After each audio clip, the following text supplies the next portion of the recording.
ਭਗਵੰਤ ਮਾਨ ਹੋਣਾ ਦੀ ਸਟੇਟਮੈਂਟ ਮੈਨੂੰ ਯਾਦ ਆ ਰਹੀ ਹੈ ਕਿ ਇੱਥੇ ਅੰਗਰੇਜ਼ ਆ ਕੇ ਨੌਕਰੀਆਂ ਲਿਆ ਕਰਨਗੇ, ਅਜਿਹਾ ਸੂਬਾ ਪੰਜਾਬ ਨੂੰ ਬਣਾ ਦੇਣਾ। ਪਰ ਹਜੇ ਵੀ ਪੰਜਾਬ ਦੇ ਨੌਜਵਾਨ ਵੱਡੀ ਸੰਖਿਆ ਦੇ ਵਿੱਚ ਬਾਹਰ ਵਿਦੇਸ਼ਾਂ ਨੂੰ ਜਾ ਰਹੇ ਆ।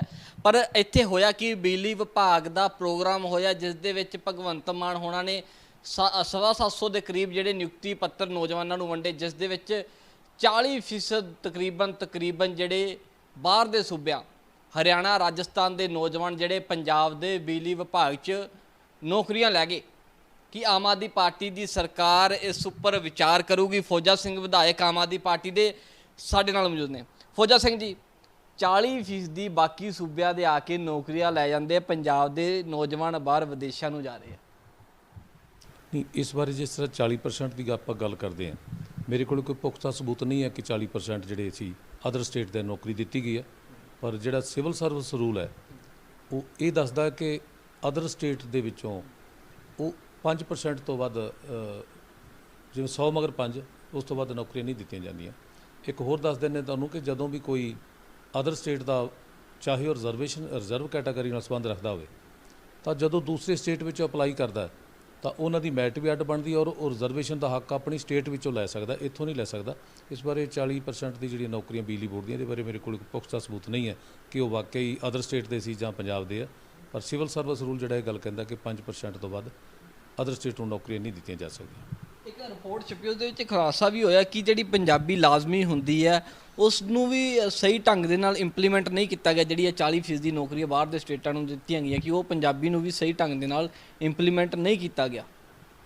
40 ਠੀਕ ਹੈ ਕਿ ਅਦਰ ਸਟੇਟ ਦਾ ਜਿਹੜਾ ਵੀ ਕੋਈ ਨੌਕਰੀ, ਜਿਸ ਤਰ੍ਹਾਂ ਪੁਲਿਸ ਵਿਭਾਗ ਵਿੱਚ ਵੀ ਅਦਰ ਸਟੇਟ ਦੇ ਬੰਦੇ ਕੁਛ ਜ਼ਿਆਦਾ ਭਰਤੀ ਹੋ ਗਏ ਸੀ, ਉੱਥੇ ਕੰਡੀਸ਼ਨ ਸੀ ਕਿ ਪੰਜਾਬੀ ਪਾਸ 10ਵੀਂ ਪੱਧਰ ਤੱਕ ਹੋਣਾ ਚਾਹੀਦਾ ਜਾਂ ਕਿ ਉਹ ਜਿਸ ਤਰ੍ਹਾਂ ਹਰਿਆਣਾ ਰਾਜਸਥਾਨ ਆਪਣੇ ਨਾਲ ਸਟੇਟ ਲੱਗਦੇ ਉੱਥੋਂ ਵੀ ਜਿਹੜੇ ਸੀ ਉਹ ਭਰਤੀ ਜ਼ਿਆਦਾ ਹੋ ਗਏ ਸੀ, ਜਦ ਕਿ 5% ਤੋਂ ਵੱਧ ਭਰਤੀ ਨਹੀਂ ਕਰਨੇ ਚਾਹੀਦੇ। ਇਹਦੇ ਨਾਲ ਆਪਣੇ ਸਟੇਟ ਦੇ ਨੌਜਵਾਨ ਬੇਰੁਜ਼ਗਾਰ ਰਹਿ ਜਾਂਦੇ ਤੇ ਅਦਰ ਵਾਲੇ ਨੌਕਰੀ ਲੈ ਜਾਂਦੇ। ਇਸੇ ਕਰਕੇ ਅੱਜ ਸਮਾਜ ਦੇ ਜਿਹੜੇ ਨੌਜਵਾਨ ਹੈ ਵਿਦੇਸ਼ਾਂ ਨੂੰ ਜਾ ਰਹੇ ਆ ਤੇ ਜਾਂ ਕਰਾਹੇ ਪੈ ਰਹੇ ਆ। ਜਦੋਂ ਕਿਸੇ ਨੂੰ ਰੁਜ਼ਗਾਰ ਮਿਲ ਜਾਂਦਾ, ਰੋਟੀ ਦਾ ਜੁਗਾੜ ਬਣ ਜਾਂਦਾ, ਤਾਂ ਉਹ ਫਿਰ ਕਰਾਹੇ ਵੀ ਨਹੀਂ ਪੈਂਦਾ। ਕੁਛ ਹੁਣ ਨਹੀਂ ਆ, ਇਹ ਬਹੁਤ ਪਿੱਛੋਂ ਤੋਂ ਚੱਲਿਆ ਆਉਂਦਾ ਕਿ ਜਦੋਂ ਰਵਾਇਤੀ ਪਾਰਟੀਆਂ ਪਹਿਲਾਂ ਰਾਜ ਕਰਦੀਆਂ ਸੀ, ਇਹ ਉਦੋਂ ਤੋਂ ਤੁਰਿਆ ਆਉਂਦਾ। ਆਮ ਆਦਮੀ ਪਾਰਟੀ ਤਾਂ ਇਸ 'ਤੇ ਨਕੇਲ ਕੱਸੇਗੀ। ਇਸ ਤਰ੍ਹਾਂ ਜੇ ਪਿੱਛੇ ਹੋ ਚੁੱਕਿਆ ਤਾਂ ਅੱਗੇ ਨਹੀਂ ਕੀਤਾ ਜਾਵੇਗਾ। ਹਰਿਆਣਾ 'ਚ, ਮੱਧ ਪ੍ਰਦੇਸ਼ 'ਚ ਤਾਂ ਕਾਨੂੰਨ ਬਣ ਚੁੱਕੇ ਕਿ ਉਹਨਾਂ ਦੇ ਸਟੇਟ ਦੇ ਬੰਦੇ ਨੂੰ ਨੌਕਰੀ ਮਿਲੂਗੀ। ਪੰਜਾਬ ਕਿਉਂ ਨਹੀਂ ਬਣਾ ਸਕਿਆ? ਤੇ ਹੁਣ ਜੇਕਰ ਮੁੱਖ ਮੰਤਰੀ ਖੁਦ ਨਿਯੁਕਤੀ ਪੱਤਰ ਵੰਡ ਰਹੇ ਆ ਦੂਸਰੇ ਸੂਬਿਆਂ ਦੇ ਲੋਕਾਂ ਨੂੰ ਤਾਂ ਆਪਣੇ ਆਪ ਹੈਰਾਨੀ ਹੁੰਦੀ। ਆਮ ਆਦਮੀ ਪਾਰਟੀ ਕੁਝ ਅਲੱਗ ਤਰੀਕੇ ਨਾਲ ਸੱਤਾ 'ਚ ਆਈ ਸੀ। ਉਹ ਠੀਕ ਹੈ, ਆਪਣੇ ਕੋਲੇ ਅਖਬਾਰੀ ਖਬਰਾਂ ਤੋਂ ਪੁਖਤਾ ਸਬੂਤ ਕੋਈ ਨਹੀਂ ਹੈ। ਜਦੋਂ ਤੱਕ ਪੁਖਤਾ ਸਬੂਤ ਨਹੀਂ ਹੈ ਤਾਂ ਮੈਂ ਕਿਵੇਂ ਕਹਿ ਦਿਆਂ ਕਿ 40% ਜਿਹੜੇ ਅਦਰ ਸਟੇਟ ਦਿਆਂ ਨੂੰ ਮੁੱਖ ਮੰਤਰੀ ਸਾਹਿਬ ਨੇ ਪੱਤਰ ਵੰਡੇ। ਹਾਂ, ਵੇਖ ਲਵਾਂਗੇ ਜਦੋਂ ਉਹ ਕੋਈ ਗੱਲ ਸਾਹਮਣੇ ਆਉਂਦੀ ਹੈ ਵੀ ਵਾਕਈ 40% ਹੈ ਤਾਂ ਫਿਰ ਉਹ ਤੋਂ ਪ੍ਰਤੀਕਿਰਿਆ ਦਿੱਤੀ ਜਾ ਸਕਦੀ ਹੈ। ਹੁਣ ਪ੍ਰਤੀਕਿਰਿਆ ਨਹੀਂ ਕੀਤੀ ਜਾ ਸਕਦੀ। SYL ਤੇ ਆ ਜਾਂਦੇ ਆ। SYL ਦਾ ਮਸਲਾ ਗੰਭੀਰ ਹੋ ਗਿਆ। ਹਾਲਾਂਕਿ ਹਰਪਾਲ ਚੀਮਾ ਨੇ ਜਵਾਬ ਦੇ ਦਿੱਤਾ, ਪ੍ਰਤਾਪ ਸਿੰਘ ਬਾਜਵਾ ਨੇ ਤੰਜ ਵੀ ਕਸੇ ਸੀ ਕਿ ਅਰਵਿੰਦ ਕੇਜਰੀਵਾਲ ਵੀ ਆਪਣਾ ਸਟੈਂਡ ਸਪਸ਼ਟ ਕਰ ਦੇਣ। ਰਾਜ ਸਭਾ ਦੇ 5 ਮੈਂਬਰਾਂ ਨੇ ਵੀ ਨਹੀਂ ਕੁਝ ਬੋਲਿਆ ਹੈਗਾ ਤੇ ਭਗਵੰਤ ਮਾਨ ਮੁੱਖ ਮੰਤਰੀ ਵੀ ਬੋਲ ਦੇਣ ਥੋੜ੍ਹਾ ਬਹੁਤ ਕੁਝ। ਹਾਲਾਂਕਿ ਹਰਪਾਲ ਚੀਮਾ ਚਲੋ ਇਸ 'ਤੇ ਬਿਆਨ ਆ ਗਿਆ। ਪਰ ਰਾਜਸਥਾਨ ਨੂੰ ਵੀ ਪਾਣੀ ਵੱਡੇ ਪੱਧਰ ਉੱਪਰ ਜਾਂਦਾ ਹੈ। ਬੂੰਦ ਬੂੰਦ ਦੀ ਗੱਲ ਕੀਤੀ ਜਾ ਰਹੀ ਕਿ ਬੂੰਦ ਨਹੀਂ ਜਾਣ ਦਿੱਤਾ ਜਾਵੇਗਾ। ਰਾਇਲਟੀ ਦੀ ਗੱਲ ਕਰਦੇ ਤੁਸੀਂ ਵੀ ਧਰਨੇ ਪਰ ਜਾ ਰਹੇ ਉਸ ਉੱਪਰ ਕੀਤੇ ਹੈ। ਹੁਣ ਭੇਜੋਗੇ ਰਾਜਸਥਾਨ ਨੂੰ ਬਿੱਲ? ਫਿਰ ਜਿਸ ਤਰ੍ਹਾਂ ਭਾਰਤ ਹੈ ਇਹਦੇ ਵਿੱਚ ਜਿੰਨੇ ਵੀ ਕੁਦਰਤੀ ਸਾਧਨ ਜਿਸ ਤਰ੍ਹਾਂ ਪਾਣੀ ਹੈ, ਰੇਤ ਬਜਰੀ, ਖਾਣਾ, ਰਾਜਸਥਾਨ ਦੇ ਵਿੱਚ ਪੱਥਰ ਕੱਢਿਆ ਜਾਂਦਾ, ਸੰਗਮਰਮਰ ਉੱਥੋਂ ਨਿਕਲਦਾ, ਉਹ ਪੰਜਾਬ ਵਿੱਚ ਆਉਂਦਾ, ਤਾਂ ਉਹ ਪੇ ਕਰਨਾ ਪੈਂਦਾ। ਉਸੇ ਤਰ੍ਹਾਂ ਜਦੋਂ ਕੋਈ ਕਿਸੇ ਸਟੇਟ ਦੇ ਵਿੱਚੋਂ ਕੋਈ ਉਹਦਾ ਜਲ ਸਰੋਤ ਕਹਿ ਲਓ ਜਾਂ ਹੋਰ ਵੀ ਕੋਈ ਜਾਂਦੇ ਆ ਤਾਂ ਉਹਦਾ ਕੁਛ ਲੈਣਾ ਹੱਕ ਬਣਦਾ। ਜਿਸ ਤਰ੍ਹਾਂ ਆਪਾਂ ਜ਼ਮੀਨ ਠੇਕੇ 'ਤੇ ਲੈ ਲੈਂਦੇ ਹਾਂ ਜਾਂ ਕੋਈ ਵੀ ਧੰਦਾ ਕਾਰੋਬਾਰ ਕਰਦਾ ਤਾਂ ਕੁਛ ਨਾ ਦਿੰਦੇ ਆ ਨਾ। ਇਸ ਕਰਕੇ ਪੰਜਾਬ ਦਾ ਹੱਕ ਬਣਦਾ। ਪਾਣੀਆਂ 'ਤੇ ਹੱਕ ਹੈ, ਪੰਜਾਬ ਦੇ ਵਿੱਚੋਂ ਜਾ ਰਿਹਾ। ਹਾਂ, ਕੁਛ ਲੋਕ ਇਹ ਵੀ ਸਵਾਲ ਕਰਨਗੇ ਕਿ ਆ ਤਾਂ ਪਿੱਛੋਂ ਪਹਾੜਾਂ 'ਚ ਰਿਹਾ, ਪਹਾੜ ਹਿਮਾਚਲ ਦੇ ਆ। ਜੇ ਪਹਾੜ ਹਿਮਾਚਲ ਦੇ ਆ ਤਾਂ ਉਹ ਵੀ ਇੱਕ ਭਾਰਤ ਦਾ ਹਿੱਸਾ ਹੈ। ਇਸ ਕਰਕੇ ਇਹ ਕਾਨੂੰਨ ਤਾਂ ਰਿਪੇਰੀਅਨ ਜਦੋਂ ਲਾਅ ਪੜ੍ਹਦੇ ਆਪਾਂ, ਅੰਤਰਰਾਸ਼ਟਰੀ ਲਾਅ ਪੜ੍ਹਦੇ ਤਾਂ ਇਹੀ ਕਹਿੰਦਾ ਕਿ ਜਿਹੜੇ ਸੂਬੇ 'ਚ ਜੋ ਚੀਜ਼ ਲੰਘ ਰਹੀ ਹੈ ਉਸ ਦਾ ਸਭ ਤੋਂ ਪਹਿਲਾ ਹੱਕ ਹੈ। ਉਸਨੇ ਡਿਸਾਈਡ ਕਰਨਾ ਕਿ ਉਸਨੇ ਰੋਕਣਾ ਪਾਣੀ ਜਾਂ ਨਹੀਂ ਰੋਕਣਾ। ਇਹ ਰਾਸ਼ਟਰੀ ਪੱਧਰ 'ਤੇ ਪਾਲਿਸੀਜ਼ ਬਣਦੀਆਂ, ਕੋਈ ਇੱਕ ਨਿੱਜੀ ਨਹੀਂ ਹੁੰਦੀਆਂ ਕਿ ਪੰਜਾਬ ਸਟੇਟ ਜਾਂ ਹਰਿਆਣਾ ਜਾਂ ਰਾਜਸਥਾਨ ਕੋਈ ਆਪਣੇ ਆਪ ਬਣਾ ਲਏਗਾ। ਇਹ ਪਾਰਲੀਮੈਂਟ ਵਿੱਚ ਤੈਅ ਹੁੰਦਾ ਕਿ ਕਿੰਨਾ ਹੱਕ ਕਿਸ ਸਟੇਟ ਦਾ ਅਤੇ ਕਿੰਨਾ ਕਿਸ ਦਾ, ਕਿਉਂਕਿ ਜਿਹੜੀ ਵੀ ਕੋਈ ਜਾਇਦਾਦ ਹੈ ਜਾਂ ਕੋਈ ਸਰੋਤ ਹੈ ਤਾਂ ਸਾਰਿਆਂ ਦਾ ਸਾਂਝਾ ਹੁੰਦਾ, ਕਿਸੇ ਇੱਕ ਦਾ ਨਿੱਜੀ ਨਹੀਂ ਹੁੰਦਾ। ਪਰ ਇਹ ਠੀਕ ਹੈ ਕਿ ਜਿਸ ਸਟੇਟ ਦੇ ਵਿੱਚੋਂ ਲੰਘਦਾ ਉਹਦਾ ਜਿਸ ਤਰ੍ਹਾਂ ਹਿੱਸਾ ਕੋਈ ਜਿੰਨੀ ਕੁ ਮਾਲੀ ਮਦਦ ਦੇਣੀ ਬਣਦੀ ਹੈ, ਪੰਜਾਬ ਦਾ ਹੱਕ ਹੈ। ਰਾਜਸਥਾਨ ਸਮਝੌਤਾ ਹੋਇਆ ਸੀ, ਕਿਉਂਕਿ ਰਿਪੇਰੀਅਨ ਲਾਅ ਮੁਤਾਬਿਕ ਹੀ ਸਮਝੌਤਾ ਹੋਇਆ ਸੀ ਕਿ ਰਾਜਸਥਾਨ ਨੇ ਪੈਸਾ ਦੇਣਾ ਹੈ, ਪਰ ਹਜੇ ਤੱਕ ਬਿੱਲ ਨਹੀਂ ਕਿਸੇ ਸਰਕਾਰ ਨੇ ਭੇਜਿਆ। ਤੁਹਾਨੂੰ ਨਹੀਂ ਲੱਗਦਾ ਕਿ ਬਿੱਲ ਵਸੂਲਣਾ ਚਾਹੀਦਾ ਰਾਜਸਥਾਨ ਤੋਂ? ਵਸੂਲਣਾ ਚਾਹੀਦਾ ਹੈ। ਇਹ ਅੱਜ ਦਾ ਨਹੀਂ, ਇਹ ਇੱਕ ਤੁਸੀਂ ਸੁਣਿਆ ਹੋਣਾ ਮਹਾਰਾਜਾ ਗੰਗਾ ਸਿੰਘ ਗੰਗ ਕਨਾਲ, ਜਦੋਂ ਉਹਨਾਂ ਨੇ ਬਣਾਈ ਸੀ ਨਾ, ਮੈਂ ਵੀ ਸੁਣਿਆ, ਮੇਰੇ ਕੋਲ ਕੋਈ ਰਿਕਾਰਡ ਨਹੀਂ ਹੈ ਕਿ ਮੇਰੇ ਕੋਲ ਰਿਕਾਰਡ ਹੋਵੇ ਕਿ ਮੈਂ ਦੱਸ ਸਕਦਾ, ਤਾਂ ਉਸ ਵੇਲੇ ਮਹਾਰਾਜਾ ਗੰਗਾ ਸਿੰਘ ਨੇ ਇਹ ਉਸ ਨਹਿਰ ਦਾ ਸਾਰਾ ਟੋਟਲ ਪੈਸਾ ਆਪ ਬਣਵਾਈ ਸੀ ਆਪਣੇ ਤੌਰ 'ਤੇ। ਸ਼ਾਇਦ ਉਹ ਕਹਿਣ ਲੱਗੇ ਕਿ ਜਿਹੜੇ ਉਸ ਵੇਲੇ ਇੰਜੀਨੀਅਰ ਜਾਂ ਜਿਨ੍ਹਾਂ ਨੇ ਬਣਾਈ ਸੀ ਕਿ ਆਪਾਂ ਇਹਦੇ 'ਤੇ ਨਹਿਰ 'ਤੇ ਛੱਤ ਪਾ ਦਿੰਦੇ ਹਾਂ, ਕਿ ਇਹਦੇ ਵਿੱਚੋਂ ਪੰਜਾਬ ਵਾਲਿਆਂ ਨੇ ਸਾਡੇ ਕੋਲ ਪੈਸੇ ਲਏ ਆ ਅਤੇ ਅਸੀਂ ਇਹਦੇ 'ਤੇ ਛੱਤ ਪਾਉਣੇ ਕਿ ਇਹਦੇ 'ਚੋਂ ਕੋਈ ਪਾਣੀ ਵੀ ਨਾ ਪੀ ਸਕੇ। ਤਾਂ ਕੋਈ ਸਿਆਣਾ ਸੀ, ਸਮਝਦਾਰ ਉਹਨਾਂ ਦਾ ਵਜ਼ੀਰ, ਉਹਨੇ ਕਿਹਾ ਨਹੀਂ ਮਹਾਰਾਜ, ਜੇ ਲੋਕਾਂ ਨਾਲ ਨਫ਼ਰਤ ਹੈ ਤੁਹਾਨੂੰ, ਪਸ਼ੂਆਂ ਨਾਲ ਜਾਂ ਜਾਨਵਰਾਂ ਨਾਲ ਤਾਂ ਨਹੀਂ ਹੈ, ਅਤੇ ਜੇ ਛੱਤ ਉੱਤੇ ਪਾਤੀ ਚਿੜੀ ਵੀ ਪਾਣੀ ਨਹੀਂ ਪੀ ਸਕਦੀ। ਇਸ ਕਰਕੇ ਫਿਰ ਉਹਨਾਂ ਨੇ ਛੱਤ ਖੁੱਲ੍ਹੀ ਛੱਡੀ ਸੀ, ਜਾਨਵਰ ਵੀ ਉੱਡਦਾ ਉੱਡਦਾ ਪਾਣੀ ਪੀ ਲੈਂਦਾ। ਇਸ ਕਰਕੇ ਇਹ ਜਿਹੜਾ ਉਹਨਾਂ ਨੇ ਆਪਣੇ ਪੈਸੇ ਨਾਲ ਬਣਾਈ ਸੀ, ਪਾਣੀ ਤਾਂ ਇਸੇ 'ਚ ਜਾਂਦਾ। ਇਹ ਆਜ਼ਾਦੀ ਤੋਂ ਪਹਿਲਾਂ ਦੀ ਗੱਲ ਹੈ।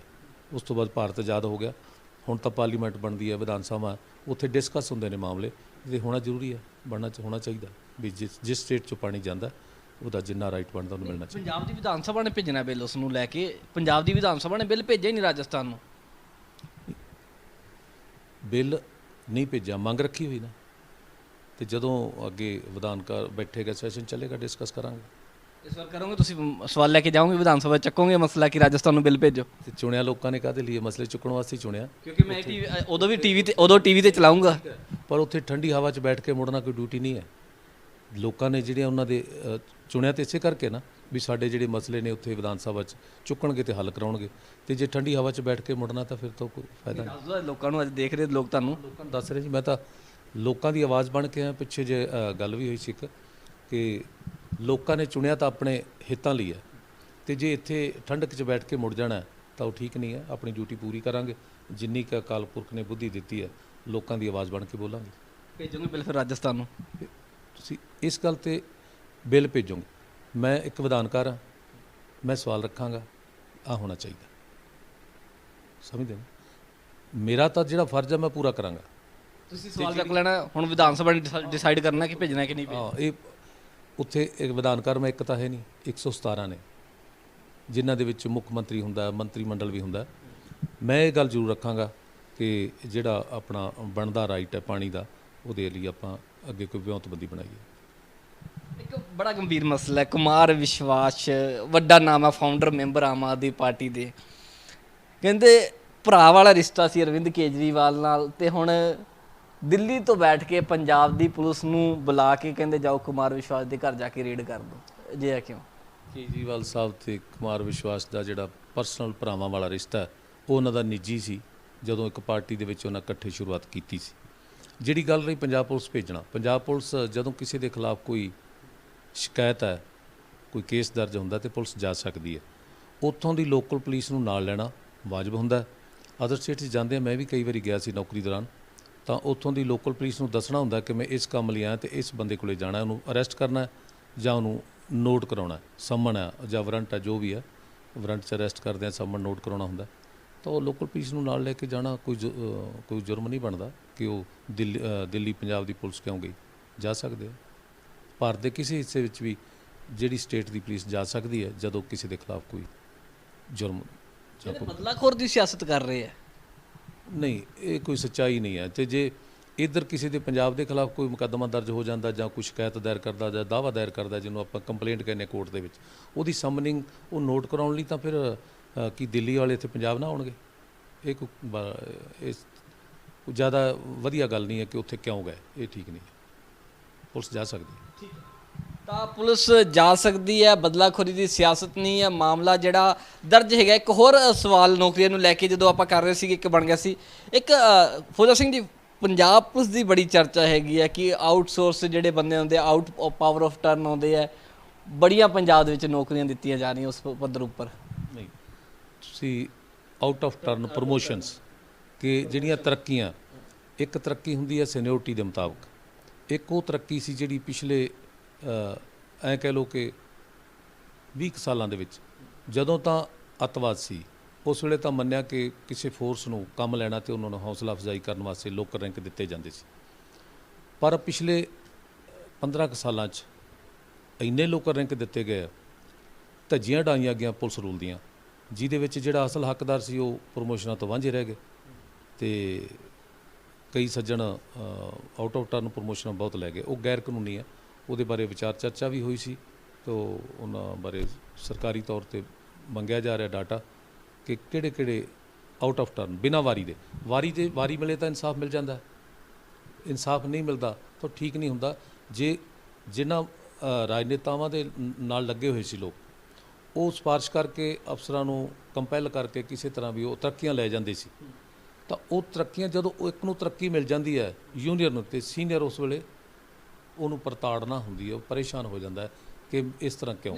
ਕਿਸ ਲੈਵਲ ਤੇ ਤਰੱਕੀਆਂ ਲਿੱਤੀਆਂ, ਕਿਸ ਲੈਵਲ ਤੇ? ਉਹ ਬਸ ਵੀ ਇਹ ਬੜਾ ਚੰਗਾ ਹੈ ਜੀ, ਇਹ ਨੇੜੇ ਬੜੀ ਕਿਹੜੇ ਰੈਂਕ ਤੱਕ ਤਰੱਕੀਆਂ ਲਿੱਤੀਆਂ ਹੋਈਆਂ? ਇੰਸਪੈਕਟਰ ਰੈਂਕ ਤੱਕ ਜ਼ਿਆਦਾ, ਸਿਪਾਹੀ ਤੋਂ ਲੈ ਕੇ ਇੰਸਪੈਕਟਰ ਤੱਕ ਤਰੱਕੀਆਂ ਜ਼ਿਆਦਾ ਦਿੱਤੀਆਂ।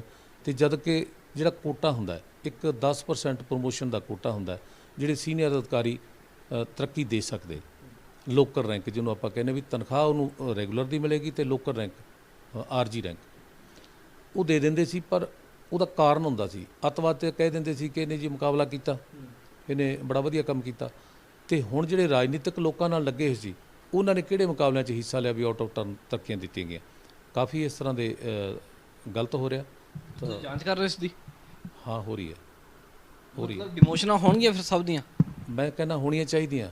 ਮੈਂ ਵੀ ਉਸੇ ਵਿਭਾਗ 'ਚੋਂ ਰਿਟਾਇਰ ਹੋਇਆ, ਕਿਤੇ ਨਾ ਕਿਤੇ ਉਹ ਜਿਹੜੀ ਪਰਤਾੜਨਾ ਉਹਦੇ 'ਚ ਮੈਂ ਵੀ ਸ਼ਾਮਲ ਹਾਂ, ਹੋਣੀਆਂ ਚਾਹੀਦੀਆਂ। ਜਿਹੜੀਆਂ ਆਊਟ ਆਫ ਟਰਨ ਨਿਯਮਾਂ ਨੂੰ ਛਿੱਕੇ ਟੰਗ ਕੇ ਤਰੱਕੀਆਂ ਦਿੱਤੀਆਂ ਗਈਆਂ, ਸਾਰੀਆਂ ਉਹਨਾਂ ਦੀ ਰਿਵਰਸ਼ਨ ਹੋਣੀ ਚਾਹੀਦੀ ਹੈ। ਕਦੋਂ ਤੱਕ ਜਾਂਚ ਮੁਕੰਮਲ ਹੋ ਜਾਊਗੀ? ਇਹ ਲੰਬੇ ਹੁੰਦੇ ਨੇ ਇਹੋ ਜਿਹੇ ਕੰਮ, ਜਿਹੜੇ ਹੁੰਦੇ ਨਾ ਇੰਨੀ ਛੇਤੀ ਨਹੀਂ ਹੁੰਦੇ, ਕਿਉਂਕਿ ਉਹਦਾ ਕਾਰਨ ਜਾਂਚਿਆ ਜਾਊਗਾ, ਉਹਦੀ ਰਿਕਮੈਂਡੇਸ਼ਨ ਕਿਹੜੇ ਅਫਸਰ ਨੇ ਕੀਤੀ ਸੀ, ਕਿਹੜੇ ਮੰਤਰੀ ਨੇ ਕੀਤੀ ਸੀ, ਕਿਉਂ ਕੀਤੀ ਸੀ, ਕਾਰਨ ਕੀ ਸੀ।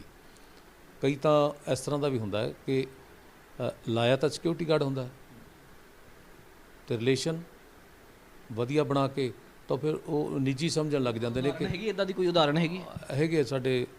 ਮੈਂ ਜੋ ਤੁਹਾਨੂੰ ਰਾਣਾ ਗੁਰਮੀਤ ਸਿੰਘ ਸੋਢੀ ਨੇ, ਉਹਨਾਂ ਦੇ ਨਾਲ ਇੱਕ ਸਿਪਾਹੀ ਭਰਤੀ ਹੋ ਗਿਆ, ਅੱਜ ਰੈਗੂਲਰ ਇੰਸਪੈਕਟਰ ਹੈ, ਉਹਦਾ ਨਾਂ ਨਹੀਂ ਉਜਾਗਰ ਕਰਾਂਗਾ ਕਿਉਂਕਿ ਸਾਹਮਣੇ ਆ, ਤੇ ਸਿਪਾਹੀ ਭਰਤੀ ਹੋ ਕੇ ਇੰਸਪੈਕਟਰ ਹੈ, ਉਹਦੇ ਨਾਲ ਦੇ ਜਿਹੜੇ ਨੇ ਉਹ ਅਜੇ ਵਿਚਾਰੇ ਪਿੱਛੇ ਹੀ ਤੁਰੇ ਫਿਰਦੇ। ਤਾਂ ਇੱਕ ਪ੍ਰਮੋਸ਼ਨ ਦੇ ਵਿੱਚ ਕੀ ਹੁੰਦਾ ਕਿ ਇੱਕ ਤਰੱਕੀ ਉਹ ਹੁੰਦੀ ਜਿਹੜੀ ਟੈਸਟ ਪਾਸ ਕਰਦੇ ਆ। ਜਿਸ ਤਰ੍ਹਾਂ ਸਿਪਾਹੀ 3 ਸਾਲ ਦੀ ਨੌਕਰੀ ਪੂਰੀ ਕਰ ਜਾਂਦਾ ਤਾਂ ਇੱਕ ਟੈਸਟ ਹੁੰਦਾ, ਉਹ ਪਾਸ ਕਰ ਜਾਂਦਾ ਤਾਂ ਉਹਨੂੰ C1 ਕਹਿੰਦੇ ਆਪਾਂ, ਵੀ ਹੌਲਦਾਰ ਦੀ ਲਿਸਟ ਵਿੱਚ ਸ਼ਾਮਲ ਹੋ ਗਿਆ। ਤੇ ਜਿਹੜੇ ਤਾਂ C1 ਵਾਲੇ ਹੁੰਦੇ ਨੇ ਉਹ ਤਾਂ ਟੈਸਟ ਪਾਸ ਕਰਕੇ ਬਣਦਾ। ਇੱਕ C2 ਹੁੰਦਾ, ਉਹ ਪ੍ਰਮੋਸ਼ਨਾਂ ਅਫਸਰਾਂ ਦੇ ਵੱਸ ਹੁੰਦੀਆਂ ਜਿਹਨੂੰ ਮਰਜ਼ੀ, ਤੇ ਕੋਟਾ ਹੁੰਦਾ 10%, ਉਹਦੇ 'ਚ ਪਲੇਅਰ ਵੀ ਹੁੰਦੇ ਆ, ਕੋਈ ਚੰਗਾ ਕੰਮ ਕਰਨ ਵਾਲੇ ਵੀ ਹੁੰਦੇ ਨੇ, ਕਈ ਅਜਿਹੇ ਚੰਗੇ ਬੰਦੇ ਹੁੰਦੇ ਕਿ ਜਿਨ੍ਹਾਂ ਨੂੰ 10 15 20 ਸਾਲ ਨੌਕਰੀ ਹੋ ਗਈ ਹੈ, ਪਰ ਕਿਸੇ ਤਰ੍ਹਾਂ ਕਹਿ ਲੈਂਦੇ ਕਿ ਆਪਾਂ ਲਿਖਾਈ ਠੀਕ ਨਹੀਂ ਸੀ, ਉਹਨੂੰ ਤਰੱਕੀ ਨਹੀਂ ਮਿਲ ਸਕੀ, ਤਾਂ ਉਹ ਅਖਤਿਆਰੀ ਕੋਟੇ 'ਚ ਅਫਸਰ ਉਹਨਾਂ ਨੂੰ ਤਰੱਕੀ ਦੇ ਦਿੰਦੇ ਸੀ। ਪਰ ਹੋਇਆ ਇੱਥੇ ਉਲਟਾ ਕਿ ਉਹ ਚੀਜ਼ ਨੂੰ ਨਹੀਂ ਮੁੱਖ ਰੱਖਿਆ। C2 out of turn, D2 recommendation, E2 F2 inspector ਤੱਕ, F2 ਲਿਸਟ ਜਿਹਨੂੰ ਆਪਾਂ ਕਹਿ ਦਿੰਦੇ ਹਾਂ, ਉੱਥੋਂ ਤੱਕ ਤਰੱਕੀਆਂ ਜਿਹੜੀਆਂ ਨੇ ਸਿਰਫ ਰਾਜਨੇਤਾਵਾਂ ਦੀਆਂ, ਪਹਿਲਾਂ ਰਾਜਨੇਤਾਵਾਂ ਦੀਆਂ ਸਿਫਾਰਿਸ਼ਾਂ ਨਾਲ ਤੇ ਅਫਸਰਸ਼ਾਹੀ ਦੀ ਮਿਲੀ ਭੁਗਤ ਨਾਲ ਆਊਟ ਆਫ ਟਰਨ ਤਰੱਕੀਆਂ ਦਿੱਤੀਆਂ ਗਈਆਂ। ਬਿਲਕੁਲ ਗਲਤ ਹੈ। ਫਿਰ ਮੰਤਰੀਆਂ ਤੇ ਵੀ ਕਾਰਵਾਈ ਹੋਊਗੀ, ਉਹ ਵਿਧਾਇਕਾਂ ਤੇ ਵੀ ਕਾਰਵਾਈ ਹੋਊਗੀ, ਉਹ ਅਫਸਰਾਂ ਤੇ ਵੀ ਕਾਰਵਾਈ ਹੋਊਗੀ? ਮੇਰੀ ਮਨਸ਼ਾ ਤਾਂ ਇਹ ਵੀ ਹੋਣੀ ਚਾਹੀਦੀ ਹੈ। ਬਾਕੀ ਫਿਰ ਮੈਂ ਤੁਹਾਨੂੰ ਦੱਸਿਆ ਵੀ ਸਰਕਾਰ ਦਾ ਹਿੱਸਾ ਦੀ ਮਨਸ਼ਾ ਤਾਂ ਤੁਹਾਨੂੰ ਪਤਾ ਹੀ ਹੋਊਗੀ, ਤੁਹਾਡੀ ਸਰਕਾਰ ਹੈ। ਸਾਡੀ ਸਰਕਾਰ ਹੈ ਤਾਂ ਮੈਂ ਤਾਂ ਹੀ ਤਾਂ ਕਹਿ ਰਿਹਾ ਵੀ ਮੇਰੀ ਸਰਕਾਰ ਹੈ, ਤਾਂ ਮੈਂ, ਤੁਸੀਂ ਸਾਰਾ ਕੁਝ ਸੱਚ ਇੱਥੇ ਬੁਲਾਈ ਜਾਂਦੇ ਹੋ ਚੈਨਲ ਦੇ ਸਾਹਮਣੇ, ਤਾਂ ਉੱਥੇ ਮੇਰਾ ਅੱਗੇ ਕਰਾਂਗੇ ਵਿਚਾਰ ਚਰਚਾ ਇਹਦੇ ਬਾਰੇ। ਨਹੀਂ, ਐਕਸ਼ਨ ਲੈਣ ਦੀ ਤਾਂ ਤਿਆਰੀ ਹੈਗੀ ਹੈ, ਤਾਂ ਦੱਸ ਦਿਓ। ਹਾਂ, ਬਿਲਕੁਲ ਠੀਕ ਹੈ। ਮੰਤਰੀਆਂ ਤੇ ਬੁਰਾਈ ਨੂੰ ਤਾਂ ਟਾਈਮ ਨਾਲ ਨੱਪ ਲਿਆ ਜਾਏ ਤਾਂ ਬੁਰਾਈ ਠੀਕ ਹੋ ਜਾਂਦੀ, ਤੇ ਜਦੋਂ ਵੱਧ ਫੁੱਲ ਜਾਂਦੀ ਤਾਂ ਫਿਰ ਉਹ ਕੋਈ ਵੀ। ਕਿਹੜੇ ਮੰਤਰੀ ਤੇ ਐਕਸ਼ਨ ਹੋਊਗਾ ਫਿਰ? ਅਜੇ ਨਹੀਂ, ਤੁਸੀਂ ਇਸ ਤਰ੍ਹਾਂ ਦੀ ਗੱਲ ਆਪਾਂ ਨਹੀਂ ਕਰ ਸਕਦੇ, ਕਿਉਂਕਿ ਜਿੰਨੇ ਵੀ ਪ੍ਰਮੋਸ਼ਨ ਜਿਹੜੀਆਂ ਆਊਟ ਆਫ ਟਰਨ ਤਰੱਕੀਆਂ ਹੋਈਆਂ, ਉਹ ਲਿਸਟਾਂ ਬਣ ਰਹੀਆਂ ਵੀ ਕਿਉਂ ਹੋਈਆਂ, ਕਾਰਨ ਕੀ ਸੀ। ਜਿੱਥੇ ਨਹੀਂ ਚਾਹੀਦਾ ਨਾ, ਜਿੱਥੇ ਕਿਸੇ ਦੀ ਵਾਰੀ ਬਣਦੀ ਉੱਥੇ ਪ੍ਰਮੋਸ਼ਨ ਹੋਵੇ। ਰਾਣਾ ਗੁਰਮੀਤ ਸੋਢੀ ਦਾ ਨਾਮ ਤਾਂ ਤੁਸੀਂ ਲੈ ਦਿੱਤਾ, ਫਿਰ ਕਾਰਵਾਈ ਹੋਊਗੀ ਰਾਣਾ ਗੁਰਮੀਤ ਸੋਢੀ ਤੇ ਕਦੋਂ ਹੋ ਰਹੀ ਹੈ? ਇਹ ਮੰਤਰੀਆਂ ਦੇ ਇਕੱਲੇ ਨਹੀਂ ਹੈ, ਬਥੇਰੇ ਹੋਰ ਵੀ ਹੈਗੇ, ਕਰਮਚਾਰੀ ਵੀ ਹੋਰ ਹੈਗੇ, ਜਿਹੜੀ ਵੀ ਹੈਗੇ ਤੁਹਾਡੇ ਥੋੜੇ ਦਿਨਾਂ ਤੋਂ ਸਾਹਮਣੇ ਆ ਜਾਣਗੇ। ਤਾਂ ਵੱਡੇ ਪੱਧਰ ਉੱਪਰ ਜਾਂਚ ਹੋ ਰਹੀ ਹੈ ਸਿਫਾਰਸ਼ਾਂ ਨੂੰ ਲੈ ਕੇ, ਵੱਡੇ ਘੁਟਾਲੇ ਹੋਏ ਆ, ਸਿਫਾਰਸ਼ਾਂ ਹੋਈਆਂ, ਉਸ ਤੋਂ ਬਾਅਦ ਤਰੱਕੀਆਂ ਹੋਈਆਂ, ਉਹਨਾਂ ਦੀ ਜਿਹੜੀ ਜਾਂਚ ਚੱਲ ਰਹੀ ਹੈ, ਐਕਸ਼ਨ ਹੋਣਗੇ, ਜਲਦੀ ਸਾਹਮਣੇ ਆਉਣਗੇ। ਰਾਣਾ ਗੁਰਮੀਤ ਸੋਢੀ ਦਾ ਨਾਮ ਤਾਂ ਉਜਾਗਰ ਵੀ ਕਰ ਦਿੱਤਾ ਗਿਆ। ਕੈਮਰਾ ਪਰਸਨ ਦਲੀਪ ਦੇ ਨਾਲ Ashu Aneja, living India news, Chandigarh.